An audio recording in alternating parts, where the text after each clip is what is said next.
గ్రామ పంచాయతీ ఎన్నికలంటేనే ఒక చిన్నపాటి యుద్ధాన్ని తలపిస్తాయి. ఈ ఎన్నికల్లో విజయం సాధించడానికి అభ్యర్థులు చేసే ఖర్చులు, పడే వ్యయ ప్రయాసలు అన్నీ ఇన్ని కావు. ముఖ్యంగా దూర ప్రాంతాల్లో ఉన్న ఓటర్లను స్వగ్రామానికి పిలిపించి వారిని ఆకర్షించడానికి విందు, వినోదాలు, మద్యం, డబ్బు పంపిణీ చేయడం అనేది దాదాపు అన్ని ప్రాంతాల్లో జరిగే బహిరంగ రహస్యం.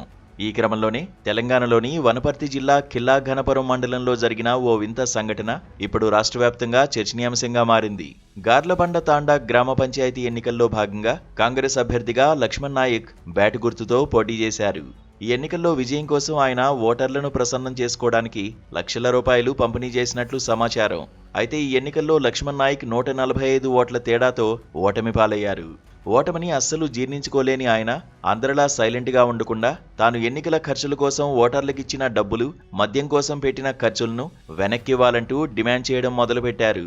ఓటమి తర్వాత లక్ష్మణ్ నాయక్ ఇంటింటికి తిరుగుతూ మీరు నాకు ఓట్లు వేయలేదు, నా డబ్బులు నాకు తిరిగి ఇవ్వండి అంటూ వాదనకు దిగడం మొదలుపెట్టారు. ఇప్పటికే ఆయన ₹1,00,000కు పైగా వసూలు చేశారని, మిగిలిన డబ్బులు కూడా వసూలు చేస్తానని పట్టుబట్టడంతో ఆముదంబండ తాండా, గార్లబండ తాండా గ్రామాల్లో పెద్ద రచ్చ జరిగింది. గెలిచిన అభ్యర్థులు దావతులిస్తూ విజయోత్సవ సంబరాలు చేసుకుంటుంటే ఓడిపోయిన ఈ అభ్యర్థి డబ్బులు వసూలు చేయడాన్ని ప్రజలు ఆసక్తిగా గమనిస్తున్నారు.